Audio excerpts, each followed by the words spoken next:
las últimas 4 décadas, a partir de la adopción de un proyecto económico neoliberal, sustentado en una mayor presencia del mercado y de la propiedad privada, y en una disminución de la participación del Estado y de la inversión pública, tanto en lo económico como en lo social, las políticas sociales de nuestro país se han centrado en buscar disminuir la pobreza, fundamentalmente a través de programas de transferencias monetarias de ingreso.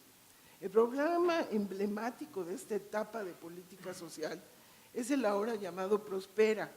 Me interesa destacar que tanto la oferta de servicios públicos y sociales como las transferencias monetarias se enfocan en la atención fundamentalmente de necesidades individuales, de alimentación, salud, vivienda, transporte, vestido y calzado, acceso a la energía, así como al desarrollo educativo de los individuos mediante la compra de productos y servicios y la utilización de servicios públicos.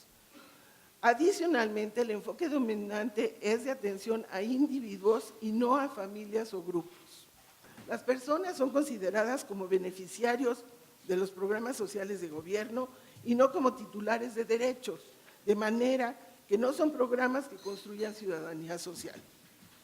Experimentamos el surgimiento casi a nivel de epidemia de nuevas y complejas problemáticas o riesgos sociales, como son la deserción escolar, el embarazo adolescente, la obesidad y el sobrepeso, las adicciones, incluyendo de manera destacada el alcoholismo, el mencionado acoso social, las muertes y discapacidades por accidentes automovilísticos, e incluso fenómenos como las migraciones y las consecuencias de la población de desastres naturales por el cambio climático. Yo no creo en programas de prevención social de la violencia desvinculados de las áreas fuertes de política social. Tiene que incorporarse en el desarrollo de las políticas en estas materias sectoriales. Considero indispensable hacer una profunda revisión de lo que hemos llamado la cuestión social a la luz de las transformaciones de los roles de los agentes sociales, familias, Estado, mercado y comunidad. La cuestión social requiere de un enfoque renovado que supere las miradas que buscaban el desarrollo de un sistema de bienestar social material y el de programas de combate a la pobreza, y ponga en su centro la reducción de las desigualdades, la exclusión y la discriminación y el enfrentamiento de los nuevos riesgos sociales, y que se armonice claramente con la política económica. Me parece que necesitamos un nuevo pacto para establecer un piso de derechos sociales garantizados a toda la población. Yo creo que tenemos acumulada experiencia y capacidad y condiciones de trabajo comunitario, de trabajo directo, como mencionaba Clara, en muchos campos, pero creo que hay 3 donde se podría, y que son lagunas de la política social actual, que además está toda dispersa. La primera, por supuesto, es la primera infancia, el desarrollo infantil temprano, entonces ahí José Ignacio seguramente va a hablar de eso.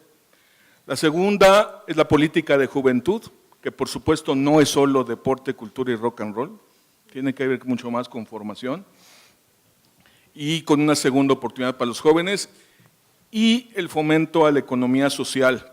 Y la tercera prioridad que veo son unos cambios institucionales urgentes, muy urgentes, que requieren nueva gobernanza democrática, y ahí el primero tiene que ver, ya salió en la mesa anterior y también lo mencionó Clara, cómo logramos salario mínimo suficiente, pues cambiando la CONASUAMI, no podemos con ese bodrio. Segundo, necesitamos un padrón único de beneficiarios para romper el clientelismo, y necesitamos también urgentemente una Contraloría Social independiente vinculada al nuevo Sistema Nacional Anticorrupción, sobre todo a su Comité de Participación Ciudadana. El dato de pobreza en 1992 es que el 53% de la población, 53.1%, estaba en condición de pobreza. Y el dato que tenemos hoy, el más reciente de Coneval en 2014, es 53.2%. Casi suena a tragedia. O sea, el mismo número, o sea, ni una, bueno, por una décima, pues. La mitad de la población sin ingreso suficiente para adquirir la canasta más básica. Y ojo que la canasta más básica no es una canasta de vida digna. A ver, ¿en qué consisten las propuestas? La de gran calado, un nuevo entramado institucional para lo social, centrado en seguridad social universal o protección social universal. Necesitamos garantizar acceso universal a la salud con enfoque de derechos. Ingresos, y empezando por pensiones, pensiones por edad avanzada, pero pensiones por incapacidad, que eso hay, pero pensiones por discapacidad, que eso no hay, más que en programas sociales dispersos, pero pensiones por desempleo, hasta la discusión sobre ingreso básico garantizado.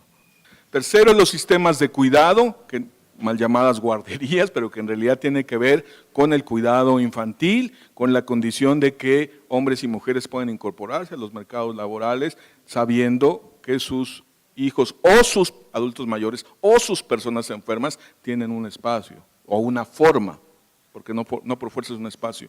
Y finalmente, por supuesto, el fondo de vivienda. Todo eso sería el paquete de la seguridad social y me parece que podríamos empezar a discutir cómo lo constituimos en el piso de los derechos sociales garantizados, y ahí lo que dice el primero constitucional nos puede ayudar mucho, ciertamente universal y ciertamente progresivo. Esto es el único consenso básico que voy a proponer, que ninguno de los dos grandes modelos que se han puesto en práctica en América Latina y en México tiene viabilidad futura y que por tanto tenemos que repensarlos de fondo. Hay tres modelos, dos de ellos se han aplicado en México. El primero fue donde el acceso a la seguridad social estaba centrado en el trabajo y este funcionó hasta que se dejó de generar empleo y empleo formal. El segundo es el llamado liberal residual, donde pues, se hacen transferencias a los pobres que lo requieran con un pequeño problema, que mientras que donde se creó el residuo era entre 5 y 7%, aquí hablamos de un residuo del más del 50%, entonces evidentemente ya no es un residuo. Por tanto, ninguno de los dos, tal y como están, resultan viables. Entonces, dentro de esta idea de modelo, ¿sí? Y lo que voy a decir ahora parece discurso tradicional, pero un nuevo modelo, en el caso que estamos platicando de desarrollo social, no funciona sin una reformulación económica, sin una política y sin una cultural. Lo fundamental del derecho es la idea de progresividad. Entonces, lo que hay que analizar no es si el programa da ciertas cantidades de beneficio a la gente, sino si las políticas desatan procesos que conduzcan a la realización efectiva de los derechos. En ese sentido, me parece que hay que reincorporar o recuperar la centralidad del trabajo. Por tanto, ¿verdad? En ese sentido hay que pensar en mecanismos como podría ser fomentar la organización, el apoyo financiero, el diseño y comercialización de productos, ¿sí? Y también pensándolo desde el lado de la demanda. La capacidad de los gobiernos, su capacidad de consumo, tiene que ser la demanda fundamental de lo que llámese organización social para la producción, economía social, como planteaba Rogelio, pero en fin, ahí hay un instrumento fundamental para hacer posible esto. Hay un punto que es ineludible.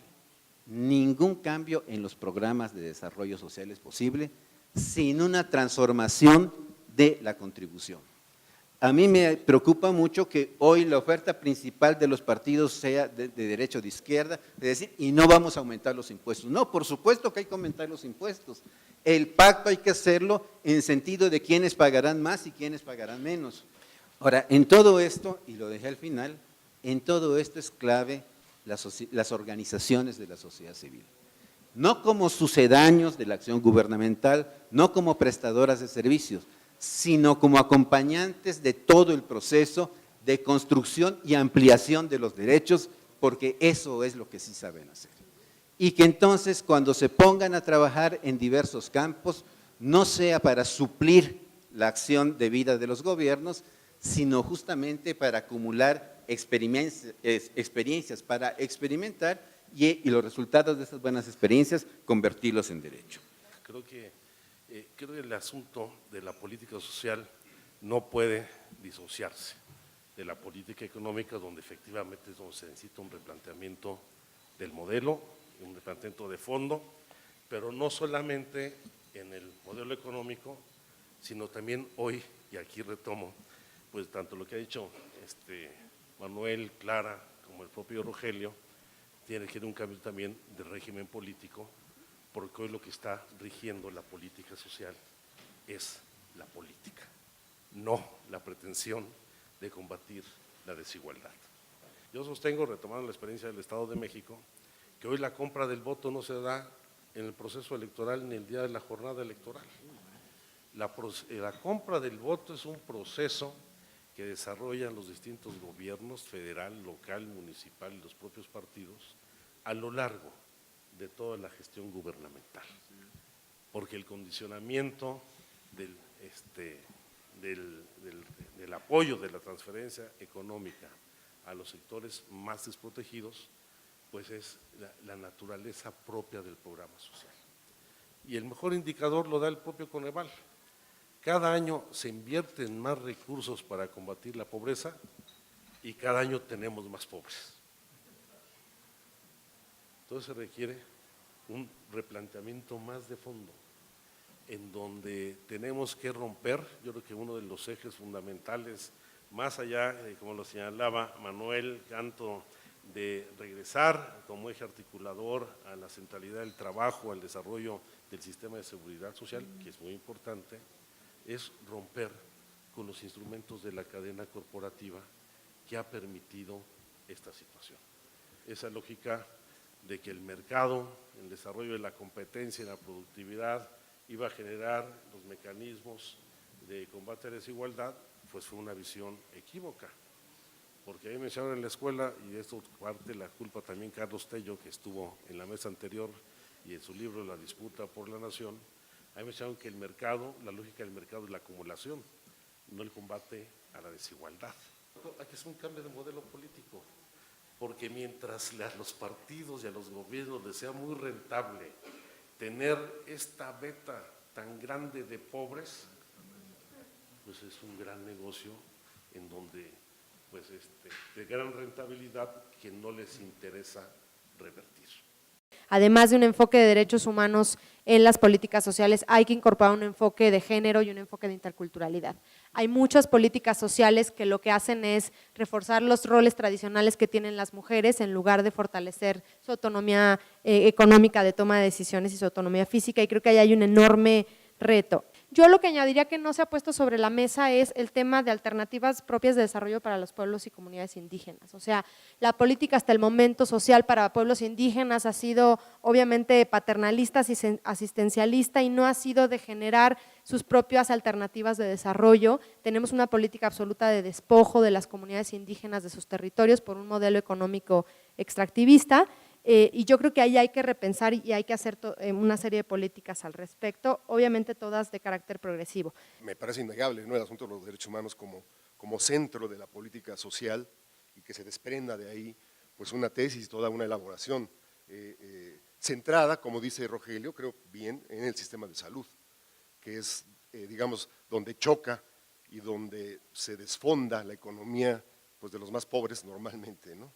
La tragedia del modelo económico actual es que tú trabajas una jornada completa y no sales de pobre extremo. Tienes que ganar 3,5 salarios mínimos para que puedas alcanzar la canasta mínima de satisfacción según Coneval. La izquierda ya tiene que olvidarse del concepto de austeridad. Ya, no de honestidad, no de integridad, no de honorabilidad, pero yo les propongo este principio: nada de lo que se deba gastar para el bienestar de los mexicanos debe dejar de gastarse. Mientras no lleguemos a que cada mexicano pueda ser el autor de su propio desarrollo, seguirá pendiente la política social en este país. Por eso el tema, yo que quisiera hacer una aportación más que comentarios a lo ya dicho y que celebro muchísimo, es el tema de primera infancia. Y en el país también yo creo que una de las cosas que adolecemos es nunca en un programa de política social hay indicadores de arriba. Nunca conocemos las metas. Aquí cada persona tiene un rostro, tiene una historia, tiene una vida, que esa es la que tenemos que rescatar, y a cada una le debemos de ofrecer, ¿no?, terminando con lo que decía el senador Encinas, la debemos de poder empoderar para que ella pueda ser el arquitecto o quien geste su desarrollo, y en ese sentido aspirar a una verdadera libertad que va con este tema de clientelismo. Me gustaría agregar un par de cosas. Uno, no perder de vista que el modelo que nos han impuesto es un sistema integral, en que poder económico, poder político y poder mediático son partes sustanciales de ese sistema. Un país, un Estado que genera pobreza difícilmente tiene o quiere tener las herramientas necesarias para combatir la pobreza. La combate en la medida de las necesidades de control social, no más. El neoliberalismo no se entendería sin el papel que juegan las corporaciones mediáticas en la construcción de subjetividades, en la promoción del individualismo, del libre mercado, del egoísmo, el hedonismo y en la invisibilización de todo aquello a lo que el modelo afecta. Las familias tienen décadas diseñando y desarrollando estrategias para la sobrevivencia en familia y en comunidad. Incluso la vida y la manera en la que se toman decisiones en comunidades que han sido etiquetadas como pobres, a veces es más democrática que otras sociedades que nos determinamos o nos etiquetamos como solventes o en vías de desarrollo. La manera en la que se toman decisiones y la manera en la que se rota el poder para discutir, aún en contextos de pobreza, a veces resultan mucho más ejemplares. Hay un gran temor de la federación a perder control sobre lo local y a veces parece que el origen del acuerdo de Estado mexicano es un acuerdo de corrupción que solo se puede sostener con programas sociales corporativistas. Los derechos son los universales, no los programas son instrumentos para el ejercicio de ese derecho donde se aplican los principios de pro persona y de progresividad. Y en la lógica distinta del modelo liberal de que dime cuánto dinero tienes para ver a cuántos derechos te alcanza. Si no tienen los derechos y el Estado tiene la responsabilidad de garantizarlos, efectivamente de acuerdo a sus capacidades institucionales. Yo creo que tenemos que dignificar la pobreza, porque ser pobre es una condición social, no una condición de exclusión.